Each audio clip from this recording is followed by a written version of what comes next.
vamos a hablar del mapa de riesgos asistenciales, una propuesta, digamos, algo novedosa, propia del hospital, y digamos que se sale un poco de los parámetros, digamos, clásicos de la realización de mapas de riesgo. Y les vamos a decir por qué. El mapa de riesgos, la metodología clásica de enfoque de riesgos, que así lo tiene la norma ISO, la misma Joint Commission, tiene tres variables importantes, que es la probabilidad, que se multiplica por el impacto y por el control. Pensamos que son variables muy importantes, pero en riesgo, y sobre todo cuando hablamos de riesgo asistencial, no son lo suficientemente precisas como están diseñadas para evaluar adecuadamente el riesgo. Como lo vemos, si vemos la clasificación de frecuencia, vemos que es una frecuencia ordinal. O sea, tomamos normalmente en nuestras instituciones, tenemos datos muy precisos de ciertos riesgos y la herramienta nos habla de cierto orden, como lo dice así, una escala ordinal. Les pongo un ejemplo de la vida diaria. Si ustedes cogen la tasa de homicidios de la ciudad más segura del mundo con la más, digamos, peligrosa, una tasa de 6 por 100.000 habitantes, que puede ser un país nórdico, o con Caracas, que tiene una tasa de 150 por 100.000 habitantes, posiblemente caen en el mismo cajón. Entonces, en salud, que manejamos riesgos tan disímiles y hay veces las escalas, la frecuencia no es lo suficientemente claro para caer en una escala de muy frecuente o frecuente, y ahí le dimos por lo menos la primera debilidad a la herramienta. Y si adicionalmente multiplicamos la probabilidad por el impacto y por el control de una manera arbitraria, que me parece multiplicar si es muy frecuente por 4, por 5, después por 4 o después por 3, llevamos a una ponderación que nos da, por ejemplo, 60 puntos y, digamos, aunque es la ortodoxia o la manera como la herramienta nos pide, pensamos, o en la institución pensamos que es una manera inadecuada de ponderar el riesgo, porque está multiplicando variables que la una no tiene que ver con la otra. Les quiero mostrar una propuesta donde la ponderación, y vamos a ver que en salud y la medicina nos ha enseñado que la ponderación es un tema bastante complejo y no siempre es fácil de ver. Adicionalmente, muchas de las situaciones o del manejo del riesgo lo manejamos por percepciones, y en nuestras instituciones hacemos por consenso, y yo pienso que el riesgo es tan complejo y tiene tantas variables que la misma percepción no nos parece adecuada. Como lo dice ahí, hay una brecha entre la percepción del riesgo y el riesgo probabilístico. Estamos muy influidos en la ampliación del riesgo. Vemos como el efecto del 11 de septiembre, el edificio Space en Medellín, que generalmente ciertas noticias generan una, digamos, como lo dije, una ampliación del riesgo que distorsionan las cifras reales. Adicionalmente, la intuición, aunque es importante, tiene problemas que, dado que no toma los datos empíricos o las tasas reales, y para mi manera de ver, lo más grave, como lo dice ahí, el sesgo cognitivo, que es que los riesgos frecuentes y familiares se subestiman. Colocar un ejemplo también de la vida práctica, y vamos a ver que en salud el riesgo se ha manejado de otra manera. Si uno pone el riesgo del tabaquismo, sabemos que el tabaquismo, posiblemente por muertes inducidas, es el riesgo, el primero o segundo riesgo en salud más grande de la humanidad. Se habla que en el siglo XX murieron alrededor de 100 millones de personas atribuibles al tabaquismo. mucho más que las dos guerras mundiales juntas. Pero estamos acostumbrados a ese riesgo y ya no nos escandaliza. Vemos en diciembre, yo no sé si aquí en Cali, por lo menos en Medellín, se le hace mucho escándalo a la pólvora. Y dicen, nos llaman 3 veces al día a los hospitales, campañas contra la pólvora. Y no quiere decir que la pólvora sea buena, pero la magnitud o quién pone los muertos, mucho más pone los muertos un problema como el tabaquismo que la pólvora. Entonces estamos acostumbrados, vemos que alguien tira pólvora y se hace un escándalo, pero no vemos, por ejemplo, que vemos 3 adolescentes fumando y sabemos que 2 de ellos van a vivir 15 años menos que sus compañeros no fumadores. Ni nos escandaliza quien muere de cáncer de pulmón en nuestras instituciones. Entonces, esto es para mostrarle que hay cierta presión social y ciertas situaciones que si dejamos a que los riesgos y los mapas de riesgos, no solo sociales, sino que vamos a ver ahora en los hospitales, se maneja por la percepción, me parece que podemos cometer un error. Por lo tanto, amerita un abordaje empírico analítico. Rápidamente, para mostrarles cómo percibe el riesgo de 1 a 30, digamos, disciplinas en el mundo, ustedes ven cómo las mujeres lo ven de una manera, los universitarios, las personas de los clubes sociales y los expertos. Entonces usted ve ahí, por ejemplo, la presión social, el tema de la energía nuclear, que es una disciplina bien segura, cómo socialmente está distorsionada, por ponerles algunos de los ejemplos. Y para hablarles un poco de la propuesta que les vamos a hacer, tenemos que recordar o repasar unos conceptos muy básicos del riesgo, y recordemos que somos clínicos, y si algo ha estudiado en los últimos 50 años, nuestra parte clínica ha sido el enfoque de riesgo, tanto para la enfermedad como para la salud pública. 2 definiciones sencillas: riesgo, probabilidad de que algún resultado adverso, y factor de riesgo es una característica que aumenta la probabilidad de enfermedad. Vuelvo a repetir, muy básico, el riesgo se mide de 2 maneras. Estamos acostumbrados en nuestros países a medirlo por una parte, un riesgo que se llama probabilístico, que es decir, esta persona tiene el 15, 50, 80% de sufrir una enfermedad, y de otra manera de hacerlo por medio de los odds o el chance, que es la probabilidad de que un evento ocurra sobre la probabilidad de que no ocurra. Este lenguaje no es muy común en nosotros, pero ese es el lenguaje, por ejemplo, de las apuestas. ¿Qué es lo importante? Que cuando la probabilidad y el odds se acercan al 10%, se interpretan de la misma manera. ¿Por qué digo eso? Porque en el mapa de riesgo vamos a hablar, estadísticamente se utiliza mucho estos términos, el odds. Miremos ejemplos simples.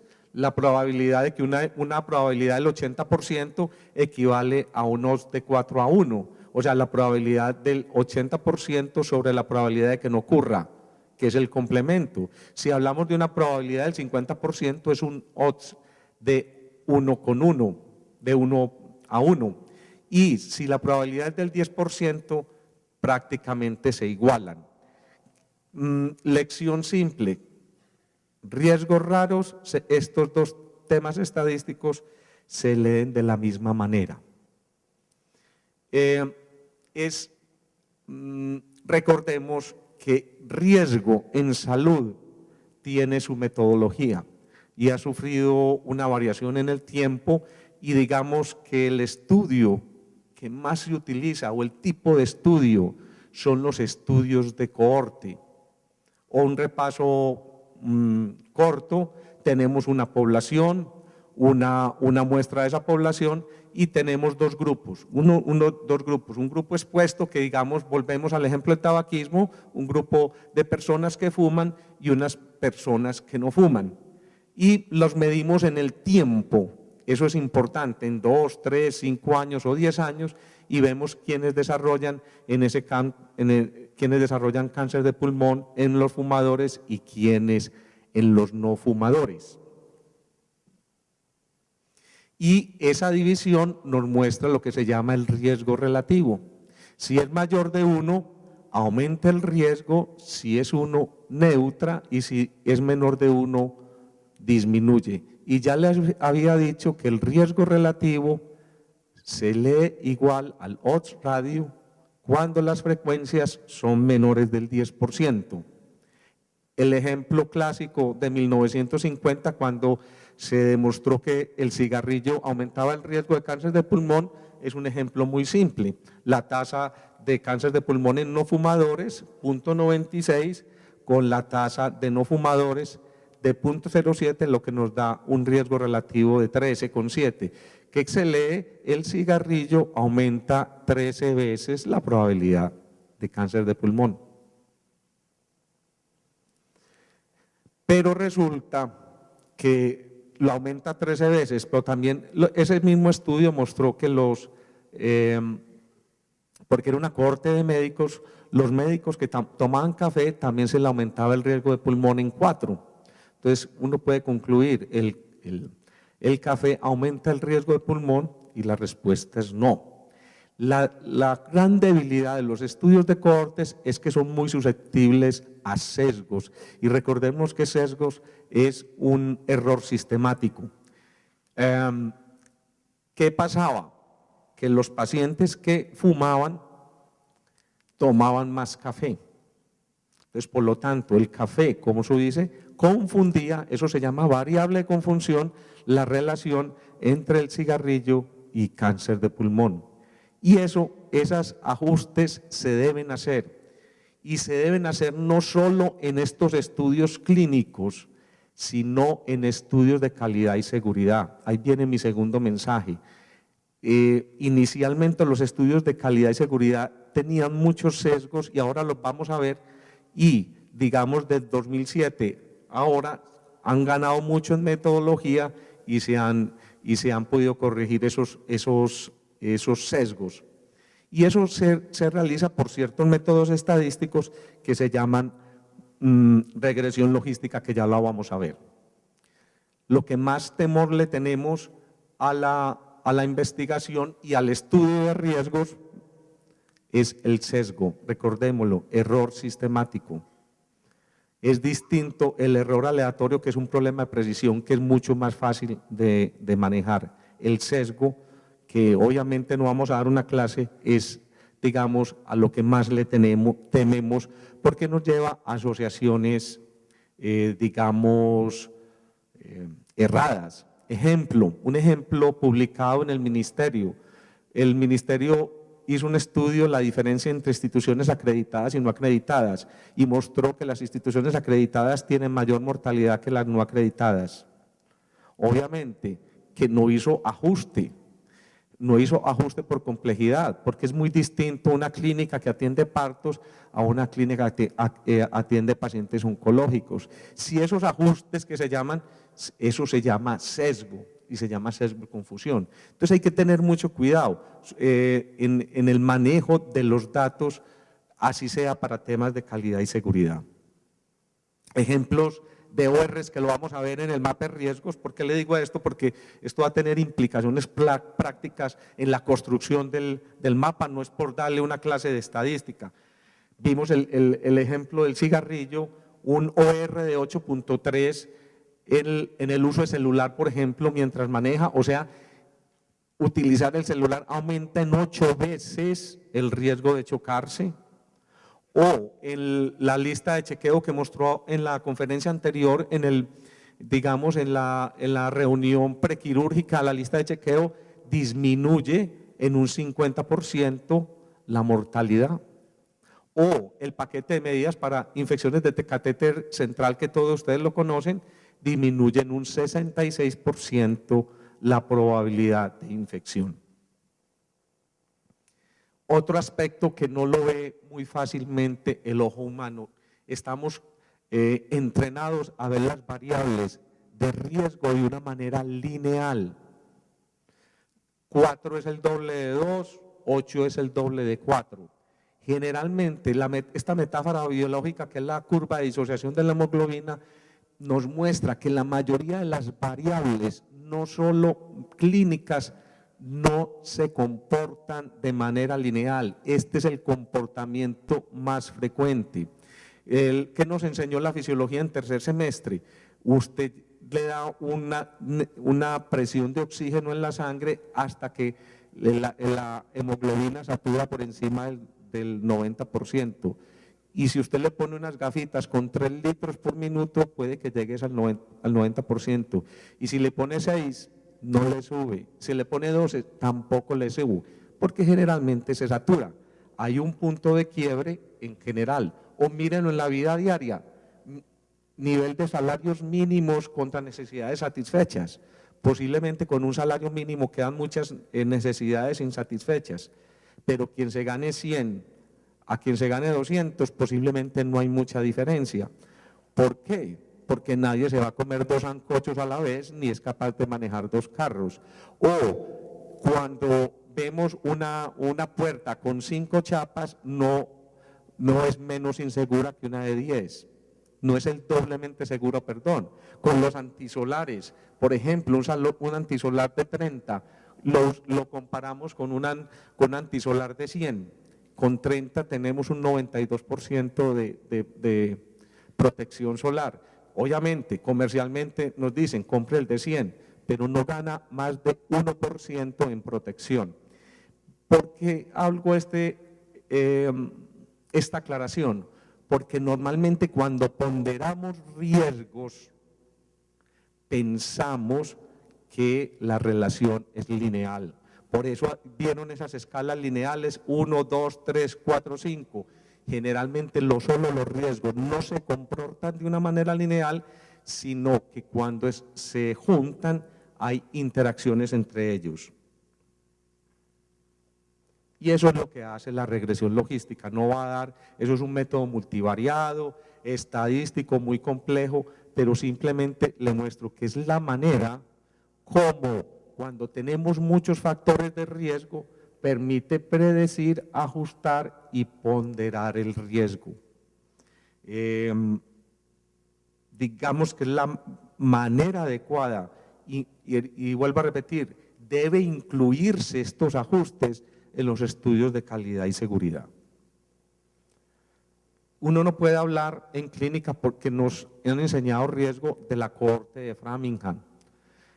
Framingham es un pueblo cerca a Boston, donde desde 1948 se dividió una población de 68.000 habitantes y cogieron 5.200 hombres y 5.200 mujeres y las siguieron en el tiempo para ver quiénes desarrollaban enfermedad coronaria.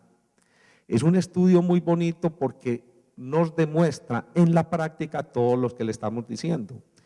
Empezaron en el 48, en 1971 hay una segunda cohorte y prácticamente estamos ya en la tercera generación.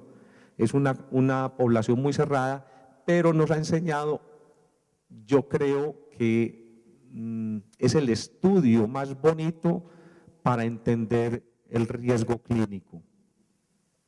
Y de ahí salió una calculadora, se llama la calculadora de Framingham, para que vean. Los factores de riesgo tienen otras características.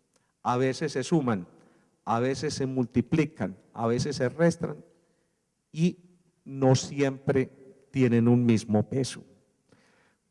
En las escalas de ANFE, como vimos anteriormente, entonces usted dice, si tengo un factor de riesgo, tengo el 50% y si tengo 2 el 100, o si tengo 4, 1 el 25, el 2 el 50, y no es así. El comportamiento es muy distinto. Por ponerles un ejemplo, el tabaquismo, el quien fuma y es joven, que tiene entre 20 y 30 años, tiene un alto riesgo digamos, puntúa mucho para la enfermedad coronaria, pero si se fijan, lo anula la edad. Ser joven es una ventaja y disminuye el riesgo a 10 años. Y así pasa con los mayores de 70 años. O sea, si a los 70 años a mí no me ha dado una enfermedad coronaria y fumo, ya no me va a dar por esa causa. O sea, tengo unas coronarias tan buenas que a los 70 años no me ha dado el infarto. Entonces, para que miren que los factores de riesgo no son tan intuitivos, muchas veces son contraintuitivos. y dejarlo a que nos reunimos los directores médicos a ver cuál es el mapa de riesgos del hospital de una manera lógica, creo que nos estamos equivocando. Mire que la misma ciencia médica, nuestros mismos estudios nos han enseñado ese aspecto. Vamos a hablar un poquito, no me voy a detener acá rápidamente, un poquito de la diferencia entre riesgo probabilístico y riesgo individual. Por el tiempo no me voy a detener, pero sí les digo que hay una tendencia donde digamos que ya el riesgo probabilístico y todos estos aspectos están, digamos, decayendo con el tema del mapa genético, donde ya no vamos a manejar un riesgo probabilístico, sino la certeza, como es el caso de Angelina Jolie. El caso de Angelina Jolie que fue tan publicitado, ella tenía una mutación y ya no le dicen, es que yo tengo 10 veces el riesgo, 20 veces el riesgo de cáncer de pulmón, sino hay certeza que le va a dar cáncer de pulmón. Digamos que ese es un cambio, eso va a cambiar todas las políticas y todos los seguros individuales del mundo. No me voy a detener en eso. Y también para decirle que hay riesgos emergentes. No me voy a detener, lean, ya hay literatura que está saliendo, todos los que tengan historias clínicas electrónicas, el uso de copiar y pegar, el temas de usabilidad, y ahí sí tenemos que decir, sabemos muy poco, pero sí los invito a que vean que cada vez cosas que parecen muy seguras también tienen sus eventos adversos. Ya propiamente hablando del mapa de riesgos del hospital, hagamos un poquito en la parte introductoria, que recordemos que por lo menos los médicos fuimos formados, digamos implícitamente en el juramento hipocrático teníamos dos aspectos importantes, obviamente de manera indirecta, que éramos infalibles y gozábamos de impunidad jurídica. Y en el 99, ustedes conocen todo el escándalo del libro de Rares Humano de Bill Clinton, pues prácticamente nos bajó de la nube y le dijo, no, ustedes no son tan infalibles, sino que cometen muchos errores y hay muchas muertes posiblemente prevenibles. ¿Qué es lo triste de este cuento? Que es muy tardío, es en el 99. ¿Qué pasaría si 40 o 50 años alguien nos hubiera abierto los ojos? Posiblemente los problemas de seguridad en los pacientes no existirían. Y fue la presión externa, no fue un efecto de automejoramiento de nosotros mismos para que fuéramos muy seguros. Eso yo creo que hay que aceptarlo con humildad, y hay que aceptar con humildad ese pecado que se llama soberbia. Pero hay que vivir con eso. Entonces, desde el año 2000 uno ve que prácticamente empezaron los primeros estudios, digamos, yo lo dividiría del 2000 al 2007, y quien hemos seguido los estudios de calidad y seguridad, lo hemos visto de los mismos congresos en estos años. Los primeros congresos uno hablaba mucho de experiencias exitosas y uno acostumbrado a estudios de sociedades de cardiología, de endocrinología, uno veía mucho más rigor metodológicos, experimentos clínicos controlados, mega estudios con 40.000 pacientes, y uno acá lo que encontrábamos en los congresos a los que fuimos eran experiencias exitosas. Y con todo respeto, la experiencia exitosa es muy buena para que nos desahoguemos acá y uno hable de cosas cualitativas, pero el rigor metodológico de la experiencia exitosa es muy baja. Y los que fuimos a los congresos, todo era una combinación de mea culpa. Cada institución, Johns Hopkins, la Mayo Clínico, tenía un caso triste que se volvía emblemático, que una niña que recibió morfina y murió, el otro un anestésico, el otro un relajante muscular. Todos hicimos catarsis en todas las conferencias, ustedes recuerdan el queso suizo, y con unas características que yo diría, las experiencias exitosas, aunque nos sirvieron, digamos, en la parte de animarnos para trabajar sobre el tema, vuelvo a repetirlo, tienen muchos problemas metodológicos. Yo diría que es el palacio del sesgo, muy poca validez interna, la validez externa como dice, es una experiencia exitosa, posiblemente no es reproducible a otras instituciones y tiene el problema de sesgo de publicación porque se publican, como su nombre lo dice, solo los casos exitosos, que eso es un sesgo y algo de vanidad. Mire que es muy distinto decir la experiencia exitosa del Hospital Pablo Tobón Uribe en la prevención de úlceras por presión a la efectividad de las superficies dinámicas en la prevención de úlceras por presión. Posiblemente el primero no lo publican, el segundo sí. Y para allá vamos. Por eso en el 2007 yo digo que se marca un hito, Berwick, que ustedes lo conocen, el de Harvard, ya empieza a hablar de ciencia de la seguridad, el método científico para lograr mejores resultados. Y este editorial que yo creo que lo lean ahí rápidamente, de Peter Pronovost el año pasado en la revista Lancet. Peter Pronovost es un intensivista de Johns Hopkins, que como lo dice ahí, irónicamente la falta de enfoque científico conlleva desenlaces que son contrarios a los esfuerzos de mejoramiento, se pierden recursos, el entusiasmo y la energía se disipan y los eventos adversos son ignorados y un cambio positivo es poco evidente. Continúa, no me voy a detener acá, y por eso salen las revisiones sistemáticas, muy bueno el tema de revisiones sistemáticas porque nos ayudan a tener mucha más evidencia. Mire una revisión por ejemplo, una revisión sistemática de úlceras por presión, como de 5.000 estudios, posiblemente solo quedan 67 y son los que nos van a dar las recomendaciones en calidad y seguridad. ¿Qué es la noticia buena? Que ya hay mucha ciencia, ya metodológicamente los trabajos son de mucha mejor calidad. El hospital tiene un mapa de riesgos, tiene 40 riesgos y ya vamos a entrar a lo que es el tema del mapa propiamente dicho. Estos son los criterios de priorización, impacto, frecuencia, igual que el que vimos en el método ANFE, y para recordarle que todos tenemos distintos sistemas de reporte. Hay sistemas de reporte espontáneo o estudios de prevalencia y búsqueda activa, como lo dijeron esta mañana. Los sistemas de reporte espontáneo solo miden la cultura, no son comparables, porque siempre subestiman el valor. Si ustedes lo miran acá, las úlceras por presión, cuando usted hace estudios de prevalencia, siempre están muy por encima de los sistemas de reporte espontáneo. O sea, si los sistemas de reporte espontáneo, que son los que utilizamos, nos comparamos con otra institución, simplemente si yo muestro tasas mayores, simplemente le puedo decir, tengo más cultura de reporte. No es que tenga el fenómeno más alto. Adicionalmente, las tasas muy precisas, como las de neumonía asociada al ventilador, si hay presión política y tarifaria, se esconden, como acá en Estados Unidos, que como tienen implicaciones tarifarias, el 50% de las unidades de cuidado intensivo tiene tasas de 0. Y así va a pasar con la infección intrahospitalaria en Colombia. Si ya no estamos haciendo un esfuerzo de transparencia, pero si ya lo van a tener una penalidad, obviamente las instituciones lo van a esconder.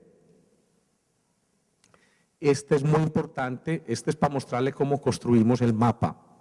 Si ustedes ven a la izquierda, ya no hablamos de muy frecuente, 5, 4, sino tasas de que van desde 1 en 10 millones hasta el 100%. Y vemos el riesgo como en una escala de 7 etapas o de 7 efectos validada, ponemos los riesgos. Esto nació de curiosamente, no es un epidemiólogo, sino un bioeticista estudiando los riesgos de los pacientes en investigación. Pero yo creo que esto es un modelo muy trasladable a nuestras instituciones. Estos son los dominios de nuestros riesgos. El hospital tiene 40 riesgos para gestión. El ejemplo de las infecciones y mire cómo quedó. Miren que yo creo que es una manera visual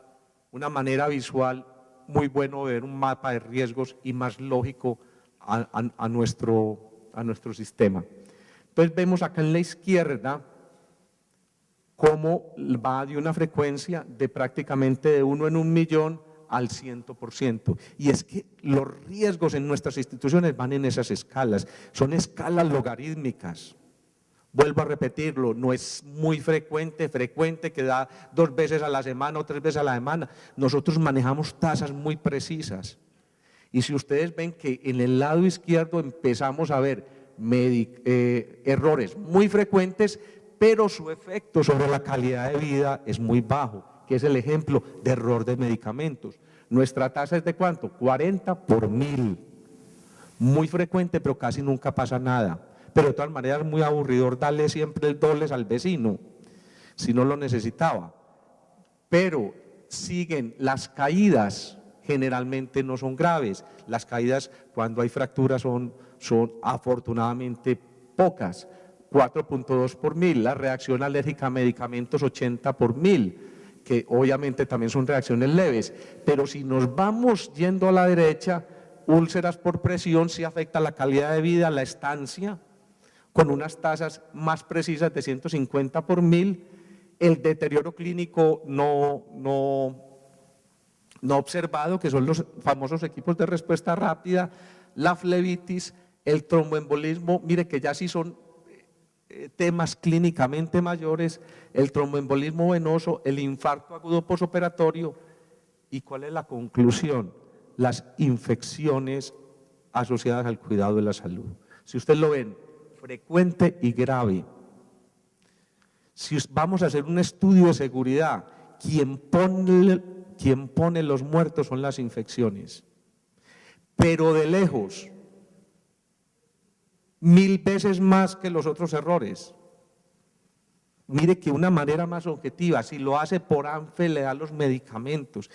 Sí es importante, pero los muertos y los costos los pone las infecciones. Tasas, estos son tasas reales nuestras y de la literatura, esto no es nada inventado.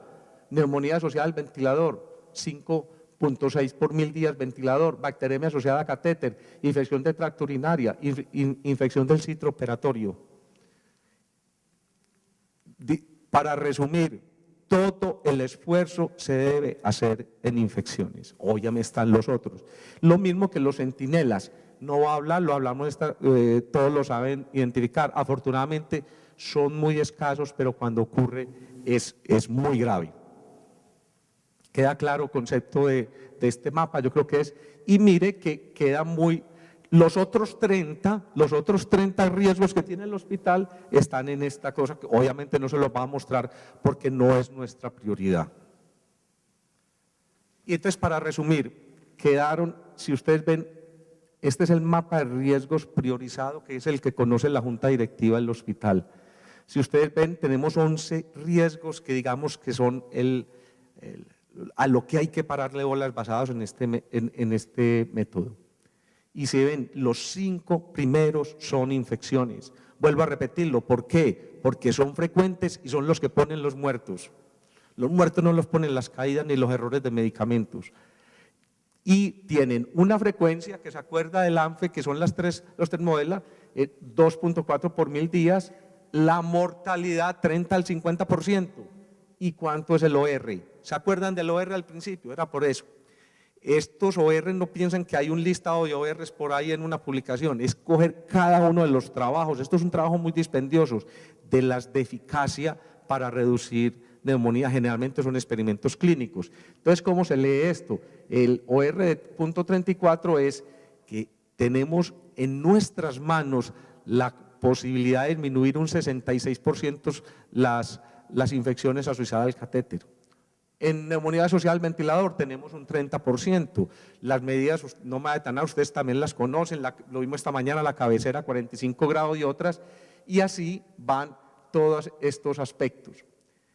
De aspectos que hayamos incluido, metimos el dolor, aunque no es muy grave, metimos el dolor por tema más de calidad de vida, porque es una política actual el hospital sin dolor, y lo mismo que los relacionados a la historia clínica electrónica.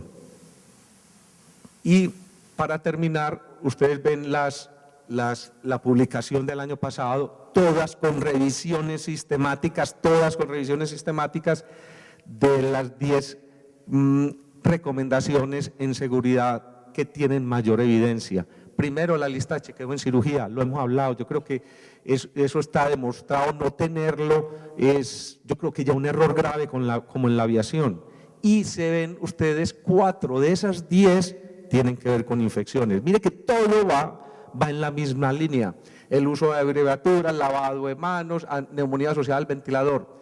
Llama la atención, para que lo tengan, que ya con mucha evidencia el uso de ecografía para el paso de líneas centrales, que eso va también con relación con la conferencia anterior sobre el uso de simuladores para entrenamiento de los médicos, que hay mucha evidencia para